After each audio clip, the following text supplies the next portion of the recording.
मैं क्या mean sir. आइए। Good morning sir. नमस्ते, बैठिए। Thank you sir. अपनी स्कूलिंग और ग्रेजुएशन के बारे में कुछ बताएं। Sir, I did my schooling from KV number 1 Jodhpur, Rajasthan in 2010, and my graduation was in civil engineering from IIT Delhi in 2017. You have done civil engineering in 2017 Yes, and sir. it's 2023 now. It's almost over. So what have you done since last 6 years? All these years I have been preparing for the civil services examination, and I appeared for interview thrice, but couldn't find the name in the final list. So, uh, as another option, I am here. Is there anything productive in preparation of civil services? Yes, sir. In my personality, I think the changes which I have observed after this preparation is kind of several ethical concepts. Separate paper is there in the civil services. So, consciousness has been developed about the ethical concepts in our life. Secondly, perseverance. All these years, uh, there has been constant hard work for the same goal. So, quality of perseverance has been developed. I think it will be helpful for in my professional career. You just mentioned about ethical concepts. Yes, sir. There is one concept of rin. Yes. It is continued since ancient times. How do you find it useful in nowadays administration?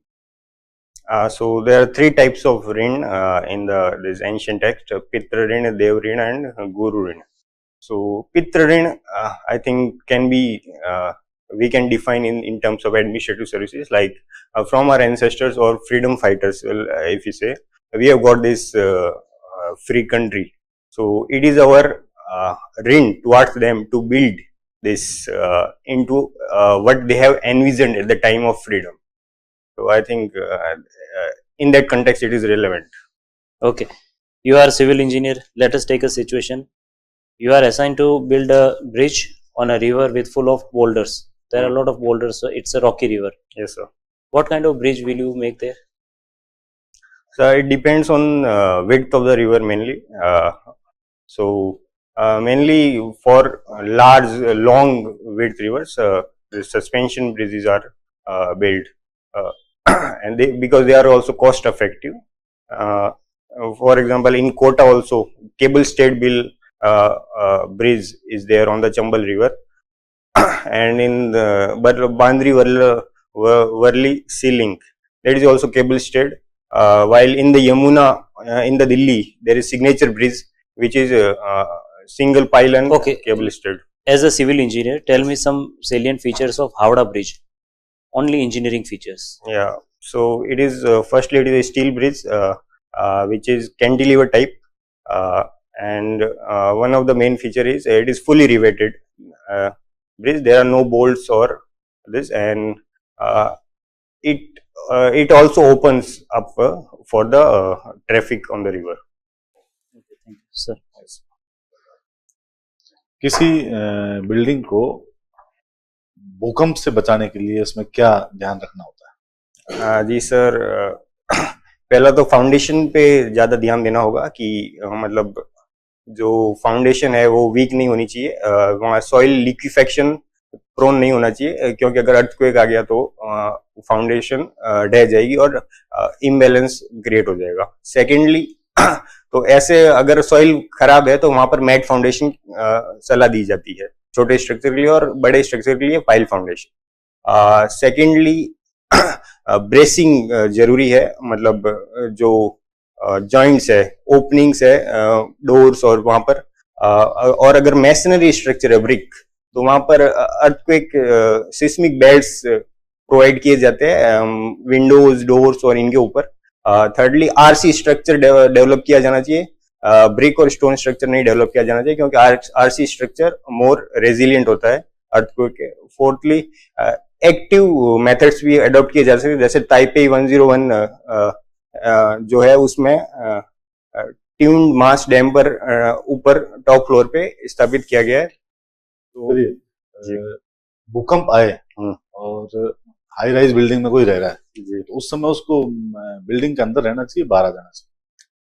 जहां तक संभव हो बाहर building भूकंप वो है रोधी है, भूकंप मतलब रोधी 12 मंजिल की बिल्डिंग है हम्म। और भूकंप आया हुआ है, और बिल्डिंग को बिल्कुल भूकंप वाले जो स्टैंडर्ड्स हैं उसके हिसाब से बनाया हुआ है, तो उसको अंदर रहना चाहिए, बाहर आना चाहिए व्यक्ति को। जी सर, मतलब सलाह तो यही रहेगी कि खाली उसे एवोकेट कर दिया जाए, क्योंकि हम एक्सट्रीम सिचुएशन के लिए करते हैं डिजाइन बिल्डिंग्स को, लेकिन फिर भी दीज आर अनप्रिडिक्टेबल सिचुएशन, सो जहां तक संभव हो सके एवोकेट कर देना चाहिए, खाली कर देना चाहिए।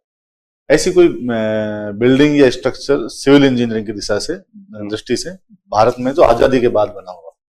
जी, अभी दुनिया की सबसे ऊंची मूर्ति है सरदार पटेल की, वो अभी रिसेंटली कंस्ट्रक्ट हुई है 182 मीटर केवड़िया में। तो स्टील उसके ऊपर ब्रॉन्ज क्लेडिंग बनाई गई है, और उनके जो जो पैर बने हैं वो उसकी बेस है, और उसमें अर्थक्वेक रेजिस्टेंट स्ट्रक्चर भी डाला गया है, मतलब ट्यून डैम्पर्स ऊपर रखे गए हैं।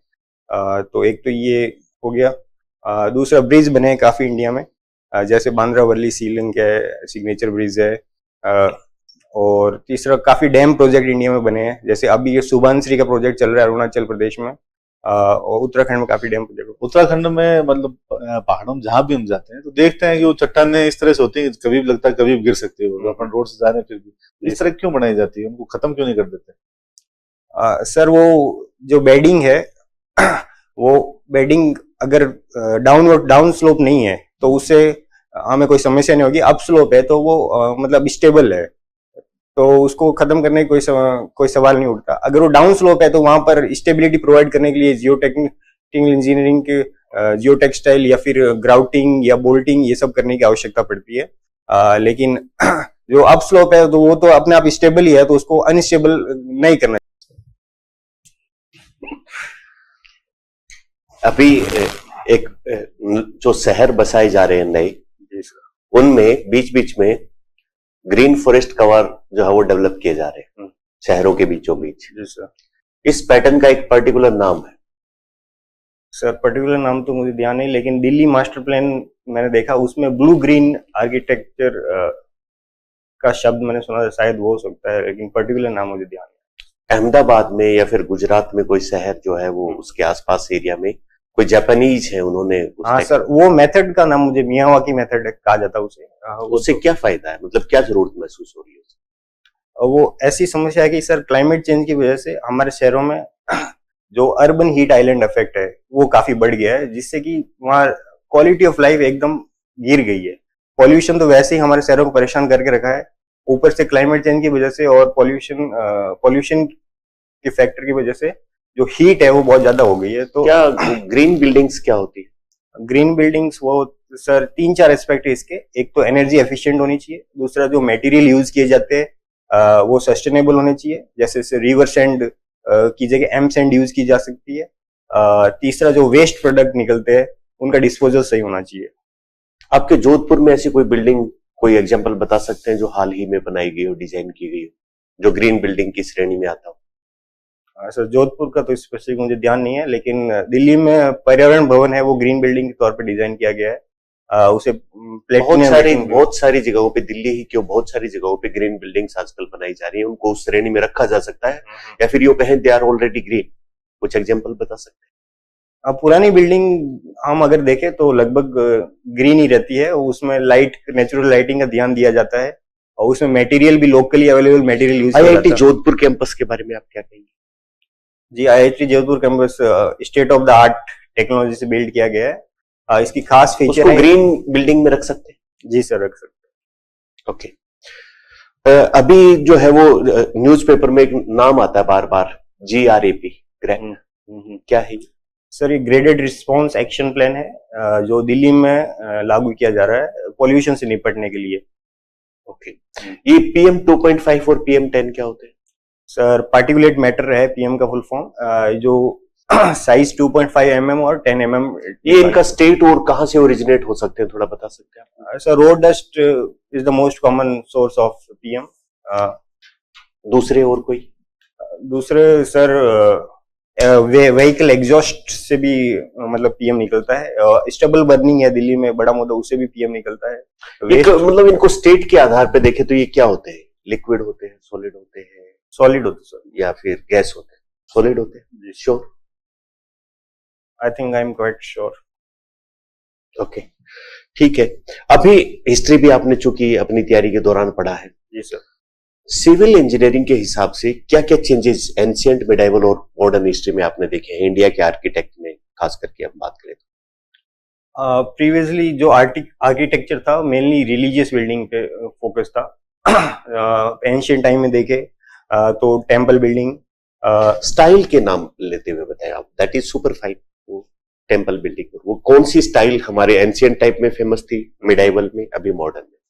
सर एंशिएंट टाइम में नागर और द्रविड़ और वे सब 3 तरह की टाइप्स थी जो टेम्पल आर्किटेक्चर में देखी जाती है। मेडिवल टाइम में इंडो इस्लामिक आर्किटेक्चर आया गया। और खास बात उसके क्या हाइलाइट्स थे सर किसकी? इंडो इस्लामिक जो style of building? Indo Islamic जो इन्वेडर्स आए थे उन्होंने इंट्रोड्यूस किया था ब्रिक मैशनरी स्ट्रक्चर, फिर एक डोम स्ट्रक्चर इन्होंने इंट्रोड्यूस किया, फिर 4 बाग स्टाइल है जो जैसे ताजमहल में देखी गई है वो इंट्रोड्यूस की गई। यूज ऑफ लाइटिंग, जैसे जाली वर्क होता है जिसमें से लाइट अंदर इन्फ्लेट करती है, वो इंट्रोड्यूस किया गया।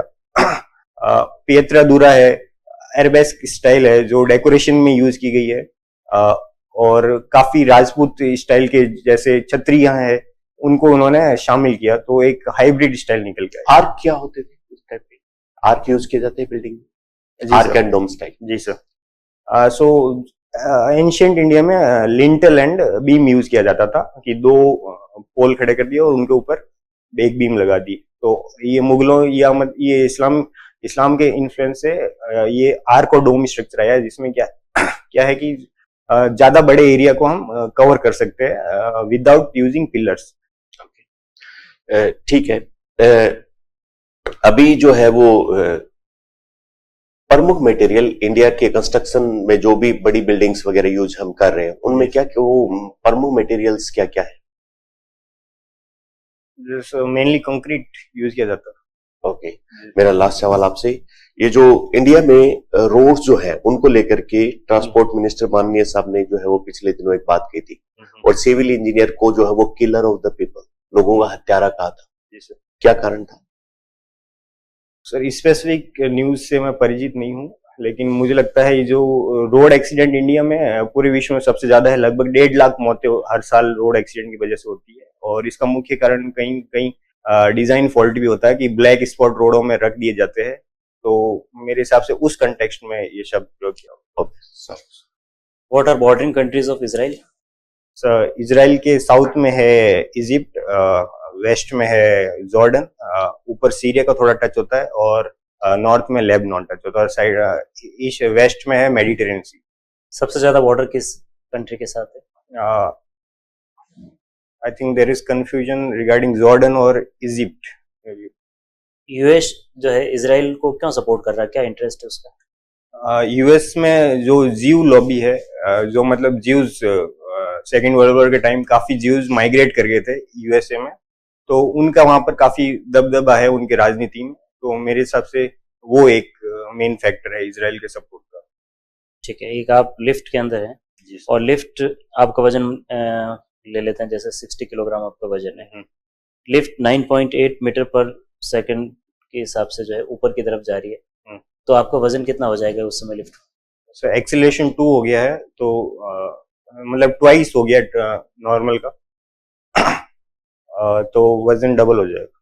अगर आप चांद पे चले जाते हैं, यही वेइंग मशीन लेके जाके वहाँ अपना वजन करते हैं, तो कितना निकलेगा? सो वजन सर वहां पर कम होगा क्योंकि वहाँ ग्रेविटी कितना होगा मैं तो पूछ।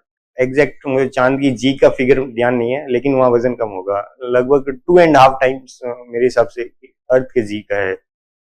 ठीक है, आप जब स्ट्रेस में होते हैं तो आपकी बॉडी में कौन से हार्मोन्स रिलीज होते हैं? Sorry sir, no. कौन सा ब्लड ग्रुप सबसे कम पाया जाता है? Bombay blood group. ठीक, कलर ब्लाइंडनेस अगर हम देखें तो उसके पीछे किस विटामिन की डेफिशिएंसी है? No sir, no idea. Baking soda, उसका केमिकल फॉर्मूला बता सकते हैं? बेकिंग सोडा है कैल्शियम बाइकार्बोनेट, CaSCO3। और सोप के अंदर जो केमिकल चेंजेस होते हैं वो क्यों होते हैं? सोप का मिशेल जो फॉर्मेशन होता है एक सोप में, तो उसके कारण मेरे हिसाब से ये चेंज होता है। ठीक है, आपका इंटरव्यू हो गया, आप जा सकते हैं। Thank you sir, thank you.